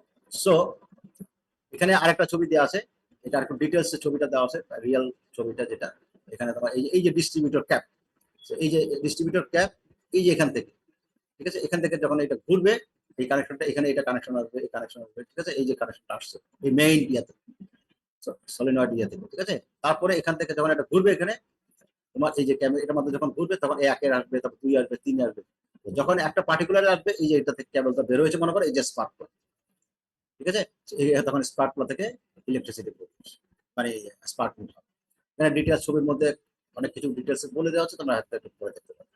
সো এখন এই ইগনিশনটা আমরা যেটা দেখলাম এটা ইলেকট্রিসিটির মাধ্যমে করা যেতে পারে, মানে ব্যাটারির মাধ্যমে করা যেতে পারে। আরেকটা ওয়ে হচ্ছে তোমার ম্যাগনেটিক এর মাধ্যমে, ম্যাগনেটের মাধ্যমে করা যেতে পারে। দুটো নাম আছে, একটা হচ্ছে ব্যাটারি ইগনিশন আর একটা হচ্ছে ম্যাগনেটো ইগনিশন। সো এই ব্যাটারি ইগনিশন এবং ম্যাগনেটিক আছে, আমরা এখানে ছবিগুলো আবার ডিটেলসে দেওয়া আছে। আমি এখানে যেটা আছে পরীক্ষার জন্য এটা একটু করবে যে কোনটা পার্থক্য কি ব্যাটারি ইগনিশন এবং ম্যাগনেটো ইগনিশনের মধ্যে পার্থক্য। নর্মালি এটা ব্যাটারিটা বেশি জায়গা নেয়, এটা কম্প্যাক্ট, হ্যাঁ, এখানে ব্যাটারি যেহেতু আছে তার রিচার্জিং এর ব্যাপার আছে, এখানে কোনো রিচার্জিং এর ব্যাপার নেই। এটা নর্মালি মোটরসাইকেলের ক্ষেত্রে ইউজ করা বা স্কুটারে ইউজ করা, এটা নর্মালি বাস ট্রাক এগুলো ইউজ করা, এরকম বিভিন্ন আছে, ঠিক আছে। এই ধরনের জিনিসগুলো এটা পার্থক্য অনেক সময় পরীক্ষা দেওয়া হয়, এগুলো তোমরা একটু দেখে নেবে। আমি আর ডিটেলসে যাচ্ছি না, এগুলো সব ভালো মন্দ অ্যাডভান্টেজ। এখানে আমি এইটাতে আসছি ফায়ারিং অর্ডার, যেটা বললাম 1 এর পরে 3, 3 এর পরে 4, তারপর 2। এই ফায়ারিং অর্ডারটা আমাদের জন্য খুব ইম্পর্টেন্ট। আমরা নর্মালি সিকোয়েন্স অনুসারে করি না, কারণ এখানে অনেকগুলো ইস্যু আছে, ঠিক আছে। কিভাবে ইস্যু আছে দেখো, এখানে অ্যাডভান্টেজের মধ্যে দেখো এই proper firing order reduces engine vibration, মানে ভাইব্রেশনটাকে রিডিউস করার জন্য আমাদের ফায়ারিং অর্ডারটা দরকার, ঠিক আছে, এবং মেইনটেইন ইঞ্জিন ব্যালেন্সিং এবং secure and even flow of power, power যেটা প্রডিউস করে সেটা ইভেনলি যাতে ফ্লো হয়, দ্যাট মিনস ফ্লাই হুইলে যেন যেতে পারে। এই কতগুলো জিনিস মেনটেন করার জন্য আমরা এই ফায়ারিং অর্ডারটাকে এনশিওর করি। যেমন 3টা সিলিন্ডার যদি কোনো ইঞ্জিন হয় তাহলে আমরা 1, 2, 3 আমরা ফায়ার করি না, আমরা ফায়ার করবো 1, 3, 2, 1, 3, 2। 4 সিলিন্ডারে যদি কোনো ইঞ্জিন হয় তাহলে আমরা একটু আগে যেটা দেখলাম 1, 3, 4, 2, এটা হচ্ছে টিপিক্যাল, অথবা 1, 2, 4, 3, এটা কোনো জায়গাতে ইউজ করা হয়। 4 সিলিন্ডারের ক্ষেত্রে আবার অনেক জায়গায় 1, 4, 3, 2, যেমন ভক্সওয়াগন ইঞ্জিন তারা ইউজ করে ফায়ারিং অর্ডার, ঠিক আছে। 6 সিলিন্ডার যদি ইঞ্জিন হয় তাহলে 1, 5, 3, 6, 2, 4, এটা হচ্ছে টিপিক্যাল ম্যাক্সিমাম গাড়িতে যেটা থাকে, অথবা আরেকটা কমন যেটা সেটা হচ্ছে 1, 4, 2, 6, 3, 5, এরকম। এছাড়া আরো বিভিন্ন কম্বিনেশন হতে পারে, ঠিক আছে। 8টা সিলিন্ডারে হলে দেখা বিভিন্ন রকমের কম্বিনেশন হতে পারে, ভি শেপের ক্ষেত্রে বিভিন্ন রকম ফায়ারিং অর্ডারের কম্বিনেশন হতে পারে, ঠিক আছে। সো এই হচ্ছে জিনিসটা। এই ফায়ারিং অর্ডার কি, ফায়ারিং অর্ডার একটা এক্সাম্পল এবং ফায়ারিং অর্ডার অ্যাডভান্টেজ কি, এটা পরীক্ষার জন্য ইম্পর্টেন্ট। কথা ক্লিয়ার? জি স্যার। জি স্যার। ওকে, আমি আবারও বলি এই শীটের বাইরে ইনশাআল্লাহ আমি পরীক্ষায় কিছু দেবো না। সো এই শীটটাই তোমাদের এই চ্যাপ্টারের জন্য যথেষ্ট। এখানে এই যে ফায়ারিং অর্ডারের বিভিন্ন সিকোয়েন্স গুলো দেওয়া আছে, ঠিক আছে। সো এখানে জাস্ট এক্সাম্পল হিসেবে বিভিন্ন গাড়ি দেখতে পাওয়া যাচ্ছে। এরপর আসলে লুব্রিকেশন সিস্টেম। লুব্রিকেশন সিস্টেম সম্পর্কে আমাদের লুব অয়েল আমরা ইউজ করি, আসলে যেটা আমাদের কমনটা লুব অয়েল আমরা বা মোবিল ইউজ করি, আমাদের বাংলাদেশে আমরা যেটা বলি মোবিল, কমন যেটা টার্ম আমাদের মোবিল যেটা ইউজ করি সেটা হচ্ছে আমরা লুব অয়েল বলছি বা লুব্রিকেশন সিস্টেমের জন্য আমরা ইউজ করি। এটা অনেকগুলো কাজ, ঠিক আছে। তার মধ্যে মেজর যে কাজগুলো আছে খেয়াল করো, reduce wear of mating component, মানে যেই জিনিসগুলো একটার সাথে কম্পোনেন্ট একটার সাথে কন্ট্যাক্টে থাকবে, মানে সেখানে ফ্রিকশন হতে পারে, তো সেক্ষেত্রে ওয়্যারটাকে রিডিউস করার জন্য রিডিউস ফ্রিকশনাল পাওয়ার লস, এই দুটো মেইন কাজ। এই প্রথম দুটোই হচ্ছে মেইন কাজ। এরপর আরো কিছু কাজ আছে, যেমন আমরা যদি বলি যে কুলিং এজেন্ট, যেহেতু এটা লিকুইড তার মানে সে একটা কুলিং এজেন্ট হিসেবে হয়তো কাজ করতে পারবে, অ্যাট দ্য সেম টাইম সে হয়তো ক্লিনিং হিসেবে বা এজেন্ট হিসেবে কাজ করবে, মানে বিভিন্ন জায়গায় যেখানে যদি কিছু ময়লা জমা পড়ে বা কিছু হয় সেটা সে ক্লিন করবে। বেটার সিলিং হয়তো হতে পারে, কারণ সে তার মধ্য দিয়ে কোনো এক্সস্ট গ্যাস বেরোতে পারবে না, এবং বেটার কুশন অ্যান্ড বিয়ারিং। এই 5-6টা পয়েন্ট আছে যেগুলো হচ্ছে তার অ্যাডভান্টেজ হিসেবে দেখা যেতে পারে। এবং এখানে যেটা হচ্ছে, এখানে ছবিটা খেয়াল করো, এটা হচ্ছে ফ্লো চার্ট, যেটা লুব অয়েলের বা লুব্রিকেশন সিস্টেমের। স্যার একটা একটা লুব কোশ্চেন ছিল সাম থাকে বা হ্যাঁ বলো শিওর। স্যার লুব্রিকেন্টের জন্য কি স্যার ইঞ্জিনের সাউন্ড হতে পারে যদি লুব্রিকেন্টের পরিমাণ কম থাকে, বাইকে দেখা যায় স্যার। হ্যাঁ, এটা তোমার ফ্রিকশন। ইঞ্জিনের সাউন্ড বলতে তো ইঞ্জিন সাউন্ড বললে কম্বাশন রিলেটেড সাউন্ড, এটা আমরা করবো। কম্বাশন রিলেটেড সাউন্ড যেটা, সেটাকে আমরা বলি নকিং। তুমি যখন মনে করো ইঞ্জিনের সাউন্ড, তুমি বলতে কোনটা বুঝেছো আমি ঠিক বুঝলাম না, কিন্তু তুমি মনে করো যখন ব্রেক করো জি তখন স্যার। একটা নয়েজ, সেটা তো তোমার ইঞ্জিনের নয়েজ। জি স্যার। সেটা হচ্ছে কিসের জন্য? ফ্রিকশনের জন্য। কথা ক্লিয়ার? জি স্যার। এরকম এরকম ব্লু বয়েলের জন্য তোমার ফ্রিকশন হতে পারে না থাকলে, ঠিক আছে, সেটার জন্য তোমার নয়েজ। এই জন্য এটা বলছে যে তোমার এই যে কুশন, একটা বিয়ারিং, ঠিক আছে, এই যে এটা কাজ করে, ঠিক আছে, জি কুশন স্যার। হিসেবে, ঠিক আছে। তারপরে এখানে একটা সাম্প থাকে, সাম্পের মধ্যে মেনলি তোমার ব্লু বয়েল বা মোবিলটা রাখা হয়। তারপর একটা স্টেনার বা একটা ফিল্টার থাকে, সেই ফিল্টারের মধ্যে দিয়ে যখন পাস করবে তারপর সে পাম্পের মধ্যে থাকে, পাম্পের মধ্যে দিয়ে সেটাকে পাম্প করে তারপরে আমি আবার একটা ফিল্টারের মধ্যে দিয়ে পাস করিয়ে তারপর আমি মেইন অয়েল গ্যালারি বলা হয়, যেখান থেকে সে প্রত্যেকটা কোম্পানি যেখানে যেখানে যাওয়া দরকার এই অয়েল গ্যালারির মধ্যে দিয়ে সে পাস করে। তারপরে কিছু হোস বা হোল থাকে, প্যাসেজ থাকে, সেখান থেকে সেটা আবার কালেক্ট করে আবার আমার সাম্পের মধ্যে জমা। গ্র্যাভিটি ফিড মানে গ্র্যাভিটির কারণে, তার মানে উপর থেকে তুমি ঢালবে নিচের দিক থেকে পড়বে সোজাসুজি, গ্র্যাভিটির কারণে, ঠিক আছে। ব্লু অয়েলটার মোটামুটি উপর থেকে নিচের দিকে গ্র্যাভিটি। এই এখানে দেখো এই যে গ্র্যাভিটির একটা ছবি দেওয়া আছে, আমি ছোট করে একটু এই ছবিটা দেখো, এটা হচ্ছে ব্লু অয়েল বা লুব্রিকেশন সিস্টেমের জন্য।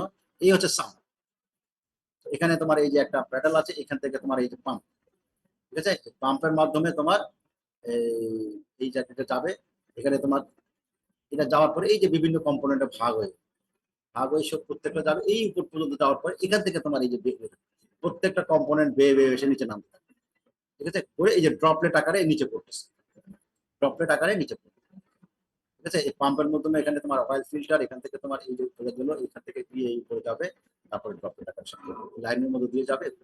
এই যে লুব্রিকেশন সিস্টেম এখানে সকল কম্পোনেন্ট দেওয়া আছে, ঠিক আছে। এই যে পুশ রড থেকে রক আরাম থেকে তুমি যা যা জানো সেগুলো আছে, ট্যাঙ্ক শ্যাফট ট্যাঙ্ক সব কিছু দেওয়া আছে, আর এর মধ্যে দিয়ে কোথায় কোথায় যাবে সেগুলো ডিটেলস দেওয়া আছে। এটা মেনলি গ্র্যাভিটি। অয়েল গ্যাস তুমি ইঞ্জিন ড্যাশবোর্ডে অনেক সময় এটা তোমাদের শো করা হয় যে কতটুকু অয়েল আছে, এটা থাকে। টাইপস অফ লুব্রিকেন্ট, ঠিক আছে। সো এখানে বিভিন্ন রকম অ্যানিমাল ফ্যাট বা ভেজিটেবল বা মিনারেলস, এই ধরনের বিভিন্ন কেমিক্যাল কম্পোজিশন থাকে, যেগুলো আমরা হয়তো অয়েল ইউজ করতে পারি। এটা মেইন দিয়ে আছে যে প্রপার্টিজ অফ দ্য লুব্রিকেন্ট, কি কি কারণ করতে হবে। এটার less chance in operating temperature, তার মানে তোমাকে একটা এনশিওর করতে হবে যে একটা রেঞ্জের মধ্যে তার ভিসকোসিটিটা থাকতে হবে। যদি খুব হাই ভিসকোসিটি হয় তাহলে সে ফ্লো করবে, আবার যদি খুব লো ভিসকোসিটি হয় তাহলে সে খুব ইজিলি ফ্লো করবে এবং দেখা যাবে যে সে থাকতেছে না, যায় সে পড়ে যাচ্ছে, মানে তার ফ্লোটা এত বেশি যে সে ফ্রিকশন বা লুব্রিক অয়েলের যে ফ্রিকশনের কারণে যে মিনিমাইজ করার কথা সেটা সে করতে পারতেছে না। এই ধরনের একটা ভিসকোসিটির একটা রেঞ্জ আছে যেটা আমাকে এনশিওর করতে হবে। ভিসকোসিটি ইনডেক্স মাল্টিপল ভিসকোসিটি, মানে টেম্পারেচার চেঞ্জের কারণে একটা ওয়াইড রেঞ্জের ভিসকোসিটি আমাকে মেনটেন করতে হবে।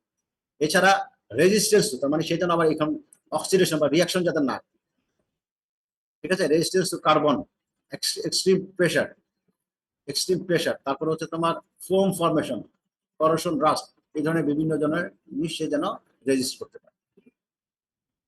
এখানে বড় একটা ইস্যু আছে, আচ্ছা আমি প্রশ্নটা একটু পরেই করি। তারপরে এই যে লুব অয়েলের, এখানে আমরা যে লুব অয়েলগুলো ইউজ করি SAE30, SAE40, ঠিক আছে। হায়ার নাম্বার মিনস মোর ভিসকাস, লোয়ার নাম্বার হচ্ছে লেস ভিসকাস, ভিসকোসিটি বেশি কম, এগুলো দিয়ে বোঝা যায়। যেমন SAE10W30, তার মানে এটা মাল্টিপল ভিসকোসিটির জন্য।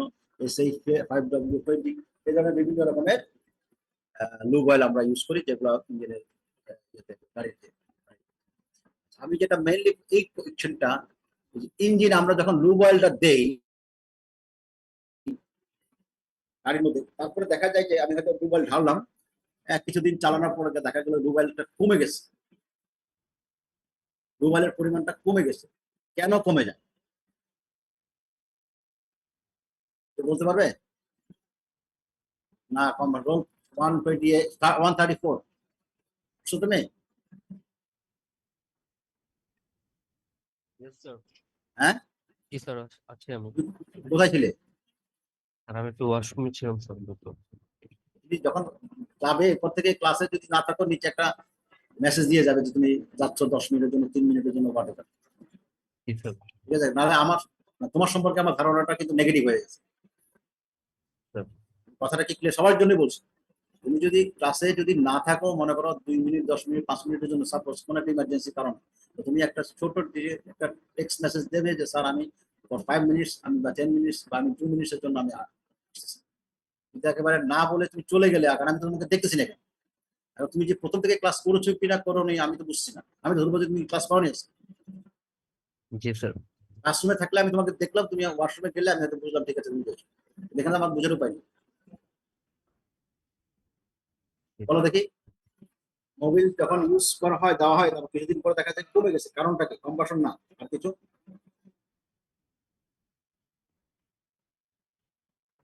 স্যার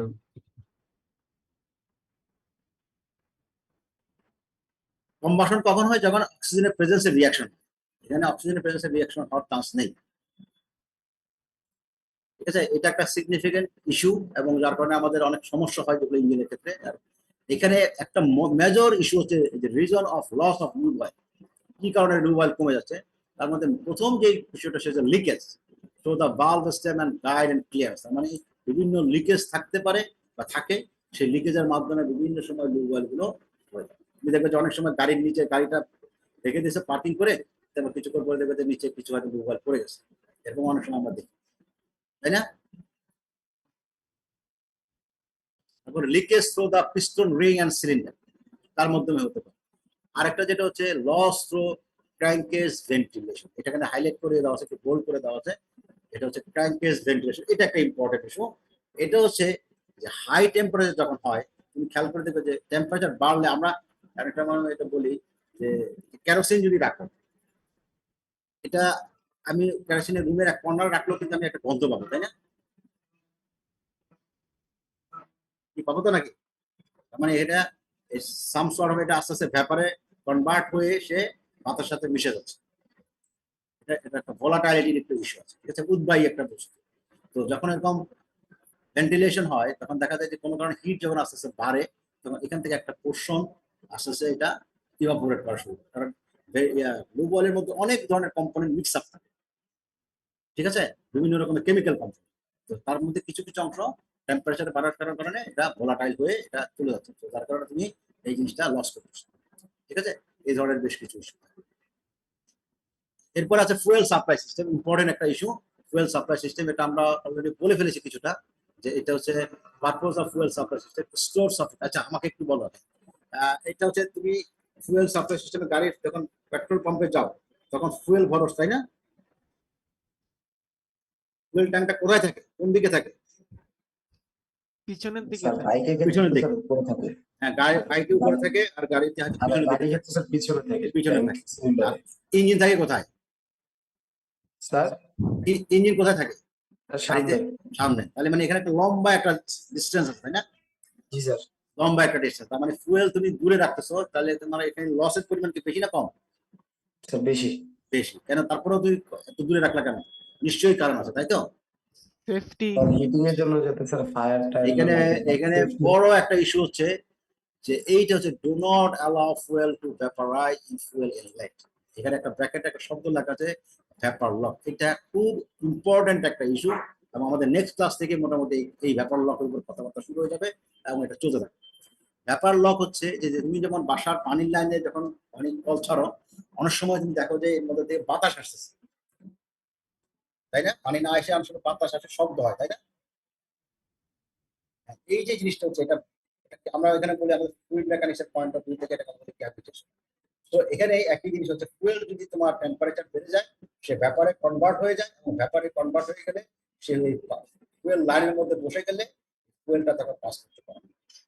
আমাকে এনশিওর করতে হবে যাতে টেম্পারেচার না, আর যত ইঞ্জিনের কাছাকাছি থাকবে টেম্পারেচার বাড়ার সম্ভাবনা খুব বেশি। কথা ক্লিয়ার? জি স্যার। যদি ইঞ্জিনের কাছাকাছি যদি ফুয়েল ট্যাঙ্কটা রাখো, তার মানে দেখা যাবে যে বিশাল পরিমাণের ফুয়েল ভ্যাপার হয়ে গেছে, কারণ টেম্পারেচার যদি বাড়ে।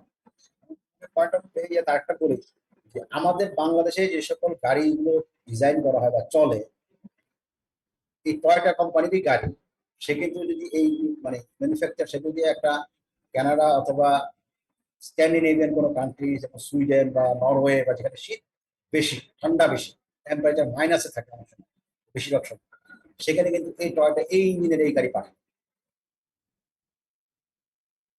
কথাটা কি বুঝতে পারলাম? তার মানে তোমার এই ফুয়েলের এই যে বিভিন্ন টেম্পারেচারে বিভিন্ন কন্ডিশনের কারণে আমাদেরকে যখন আমরা গাড়ি ডিজাইন করি তখন এই ওয়েদার একটা বড় ফ্যাক্টর। এই যে আমাদের যেটা বাংলাদেশ বলো, যেখানে টেম্পারেচার 35 বা 40 উঠে ডেজার্টে, সেখানে আর একদম যেখানে -20 ডিগ্রি টেম্পারেচার, কোথায় 50 ডিগ্রি, কোথায় -20 ডিগ্রি, মানে তোমার এখানে বড় একটা ইস্যু আছে। ফুয়েলের ইস্যুটা টোটালি ডিফারেন্ট, ঠিক আছে? এই পুরো জিনিসটাই তখন চেঞ্জ হয়ে যাচ্ছে, অনেক ক্ষেত্রে কনস্ট্রাকশন ডিটেলসও চেঞ্জ হয়ে, ঠিক আছে, ওয়েদারের কারণে। কারণ আমার এই গাড়ি আমি যদি যদি কোনো কারণে চিন্তা করি যে আমি এটা অন্য দেশে নিয়ে চালাবো, ঠান্ডা দেশে নিয়ে চালাবো, তাহলে গাড়ি চলবেই না, ঠিক আছে? আবার আমি যদি ওদের ওদের গাড়ি যদি আমাদের দেশে আসে হয়তো ঠিকমতো পারফর্ম করবে, ঠিক আছে? তো টেম্পারেচার একটা বড় ফ্যাক্টর। এইসব কারণে এই ফুয়েল সাপ্লাই সিস্টেমও তখন চেঞ্জ হয়। আচ্ছা, আমরা আরো ডিটেলসে দেখবো এগুলো যখন এগুলো এখানে একটা, হ্যাঁ স্যার বলো। ওই যে বাসের ক্ষেত্রে স্যার যেসব রিয়ার ইঞ্জিন বাসগুলো থাকে স্যার, ওদের ক্ষেত্রে কি হয় জিনিসটা? কোনটা কোনটা বুঝি নাই। বাসের ক্ষেত্রে যেগুলা রিয়ার ইঞ্জিন বাসগুলো হয় ওইগুলোর হ্যাঁ। ক্ষেত্রে স্যার একই। ওইগুলা ওগুলো একই, কি থাকে? ওগুলো একই ইস্যু। তোমার ফুয়েল লাইন যাতে ফুয়েল যাতে কোনোভাবে হিটেড না, এটা তোমাকে এনশিওর করতেই হবে। সেটা সামনে দাও পিছনে দাও, ইঞ্জিন সামনে থাকুক পিছনে থাকুক, ফুয়েল ট্যাঙ্ক সামনে থাকুক পিছনে থাকুক, হোয়াট এভার, তোমাকে এনশিওর করতে হবে সাফিসিয়েন্ট হিট যেন ফুয়েল ট্যাঙ্কে বা ফুয়েল লাইনের মধ্যে যাতে হিট যেতে, সাফিসিয়েন্ট মানে ইনসুলেশনের ব্যবস্থা করতে হবে, এটা এনশিওর করতেই হবে, ঠিক আছে? সো এখানে যেমন একটা ব্লক ডায়াগ্রাম দেখানো হচ্ছে ফুয়েল লাইনের জন্য, যে ফুয়েল ট্যাঙ্ক, তারপর ফুয়েল পাম্পে যাবে, ফুয়েল পাম্প থেকে ফুয়েল ফিল্টার, পাম্পের আগে আরেকটা ফিল্টার থাকে, তারপরে সেটা কার্বোরেটর যাবে, কার্বোরেটর থেকে নর্মালি এটা তোমার ইনজেক্টরে যাবে, ইনজেক্টর থেকে ইনলেট ম্যানিফোল্ড, ম্যানিফোল্ড থেকে ইঞ্জিনের মধ্যে যাবে। আর এখন যেটা হয় অনেক সময়, সেটা আমরা হয়তো ইগনিশন, যেটা ফুয়েল সাপ্লাই সিস্টেমের মধ্যে ইএফআই বলা হয়, ইলেকট্রনিক ফুয়েল ইনজেকশন, তার মাধ্যমেও ইঞ্জিনকে দেওয়া হয়। এটা আরেকটা অল্টারনেট মেথড আর কি, যেটা আমরা এই হচ্ছে নর্মাল আরেকটা ডায়াগ্রাম, যে ফুয়েল ট্যাঙ্ক, দেন হ্যাঁ সেডিমেন্টেশন, অন্য পার্টিকেল থাকলে সেটা নিচে জমা পড়বে, দেন ফুয়েল পাম্পে যাবে, দেন ফিল্টার, দেন হচ্ছে কার্বোরেটর, দেন হচ্ছে ইঞ্জিন, এই একটা ডায়াগ্রাম, ঠিক আছে? তো এখানে এই হচ্ছে main component, fuel tank, pump, carburettor এবং ফুয়েল ফিল্টার। এগুলো ডিটেলস সম্পর্কে এগুলো বলে দেওয়া আছে, এগুলো আমি যাচ্ছি না। কার্বোরেটর ফাংশন এটা ইম্পর্টেন্ট, এটা করে নেবে তোমরা সবাই, আমি অনেকগুলো কথা অলরেডি বলে ফেলেছি, তারপর এটা নিজেরা করে নেবে। আর ফুয়েল সাপ্লাই সিস্টেমের ক্ষেত্রে এই যেগুলো তো বললাম, এগুলো কমন জিনিস, তার সাথে প্রেসার গজ থাকে, প্রেসারটাকে বোঝার জন্য একটা বাল্ব থাকে সময়, যে ওভারফ্লো যাতে এটা এনশিওর করা হয়, যাতে ওভারফ্লো না হয়, ঠিক আছে? তারপরে যে ইলেকট্রনিক ফুয়েল ইনজেকশন, অনেক সময় এখনকার নতুন কোন গাড়িতে ইলেকট্রনিক মাধ্যমে এই ফুয়েলটাকে ইনজেক্ট করা, কি পরিমাণ চার্জ যাবে সেটা মেনলি ইলেকট্রনিক ভাবে এটাকে এনশিওর করা হয়, ইএফআই, ঠিক আছে? এখানে মোটামুটি ইলেকট্রিক্যাল মডিউল থাকে, হ্যাঁ, ইলেকট্রিক কন্ট্রোলিং ইউনিট থাকে, এগুলোর মাধ্যমে তোমাকে ফুয়েলটাকে পাঠাতে হবে, ঠিক আছে? While leaving the nozzle atomized and it mixes with air also entering the system and from the combustion mixture, এখানে এয়ার ফুয়েল রেশিওটাও এনশিওর করা। আমি কিছু কিছু জিনিস এই যে তোমার বিভিন্ন ডিফারেন্ট ফন্টে দিয়ে রেখেছি, যাতে এগুলো ইম্পর্টেন্ট ইস্যুগুলো তোমরা ধরতে পারো, ঠিক আছে? অনেক কথাই লেখা আছে, কিন্তু তার মধ্যে যেগুলা স্পেশাল, যেমন আন্ডারলাইন করা, ইটালিক করা, বোল্ড করা, এগুলো একটু বেশি এক্সারসাইজ দিই, ঠিক আছে? এই যে আমরা ইলেকট্রনিক, এই যে ইসিও ইলেকট্রনিক কন্ট্রোল ইউনিট, এটার মাধ্যমে তোমাকে এখানে দেওয়া হচ্ছে, ঠিক আছে? এই যে ফুয়েল যেটা ইনজেক্ট করা হচ্ছে, ইনজেকশনটা তোমার ইলেকট্রনিক, তোমার যখন অ্যাক্সিলারেটর চাপ দিচ্ছ তখন তুমি বুঝতে পারবে, তোমাকে ইনফরমেশন দেওয়া হবে যে কতটুকু এয়ার ফুয়েল লাগে, তার বেসিসে সে এখান থেকে ফুয়েলটাকে সাপ্লাই, সেটা এই যে থ্রোটল বাল্ব আছে, সেই থ্রোটল বাল্ব দিয়ে সেখান থেকে, ঠিক আছে? এই যে ইনলেট বাল্ব যেটা তুমি দেখতেছো, এই মাধ্যমে সেটা। তো এটা আর একটু ডিটেলসে দেওয়া আছে ইন্টারমিডিয়েট থেকে, এগুলো মোটামুটি কমন একই জিনিস ব্যবহার আসছে। এরপর হচ্ছে স্টার্টিং সিস্টেম, ইঞ্জিনকে কিভাবে স্টার্ট দেবো, এটা আমরা ক্লাসে হয়তো বলেছিলাম, তাই না? কিভাবে বলেছিলাম বলো দেখি।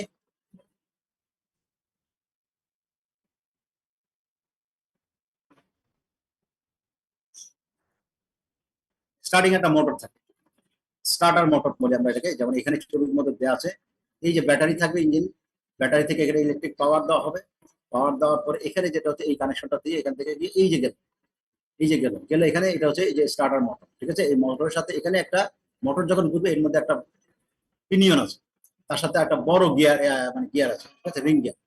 এই মোটর ঘুরলে এই ছোট পিনিয়নটা ঘুরবে, পিনিয়ন ঘুরলে এই বড় গিয়ারটা ঘুরবে। বড় গিয়ারের সাথে কি করা আছে, এই ক্র্যাঙ্কশ্যাফট যেটা আছে সেটা কানেক্টেড। তো বড় গিয়ারটা ঘোরা মানে হচ্ছে এই ক্র্যাঙ্কশ্যাফট, ক্র্যাঙ্কশ্যাফট ঘোরা মানে এই পিস্টন উপরে নিচে উঠানামা করবে। পিস্টন যখন উপরে নিচে উঠানামা করবে বাল্ব খুলবে, বাল্ব বন্ধ হবে, তার মানে ফুয়েল ঢুকবে, কম্বাসন শুরু হবে। কথা ক্লিয়ার? এই এই যে সিস্টেমটা, এইটা আর একটু ডিটেলস এখানে বলে দেওয়া আছে যে ফ্লাই হুইলের জিনিসটা এখানে কোথায় কি আছে, স্টার্টার মোটর থেকে শুরু করে রিং সব দেওয়া আছে এখানে। এগুলো তোমার এই যে ব্লক ডায়াগ্রাম দেওয়া আছে, যে স্টার্টার মোটর থেকে শুরু করে তোমার এই যে ছোট পিনিয়ন, দেন হচ্ছে তোমার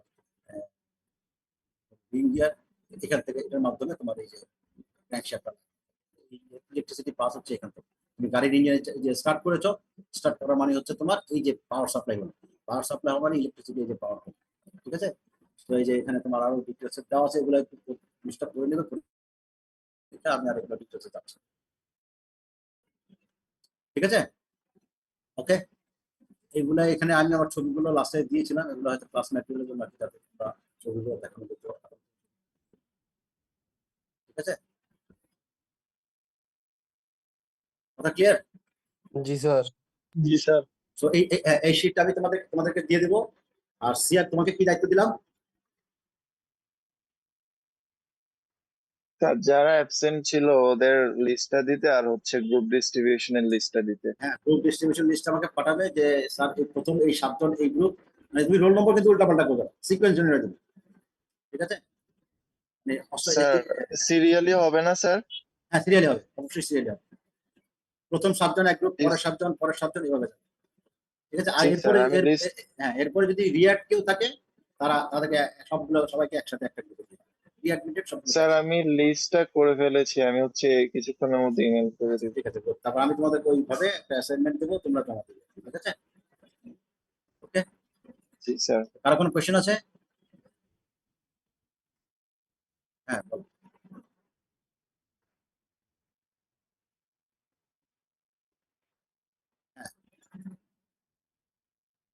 হ্যাঁ, ডিজাইন ওয়াইজ, হ্যাঁ। তুমি যখন পিস্টন যখন নিচের দিকে যায়, তো মানে ভ্যাকুয়ামটা ক্রিয়েট হলে তখন ওই বারটা তো খুলে গেল, মানে বাইরে তো নর্মালি অ্যাটমসফিয়ারিক প্রেশার বা নর্মাল প্রেশার, আর ভিতরে ভ্যাকুয়াম প্রেশার মানে নেগেটিভ প্রেশার। তো এর মাধ্যমে তোমার ফুয়েলটা, ঠিক আছে, এটাকে বলা হচ্ছে ন্যাচারাল গ্যাস ফ্লো। আর তুমি যদি আলাদাভাবে প্রেশারাইজ করো তখন টার্বো চার্জার বা সুপার চার্জার, ঠিক আছে। মানে এডিশনাল প্রেশার ইনলেটে তুমি যদি এডিশনাল প্রেশারটা বাড়াতে চাও বাড়াও, এবং সেটার মাধ্যমে যদি তুমি এক্সট্রা এডিশনাল ফুয়েলটাকে ঢুকাও, আর ভিতরে প্রেশার কম, বাইরের প্রেশার বেশি, তো এখানে বাইরের প্রেশারটা যদি আরেকটু বেশি রাখতে চাও, তার মধ্যে তোমাকে ওই সুপার চার্জার বা টার্বো চার্জার মেকানিজম আমরা দেয়, ঠিক আছে। আর কোনো কোয়েশ্চেন? আমরা আজকে এখানে রাখি তাহলে। থ্যাংক ইউ সবাইকে।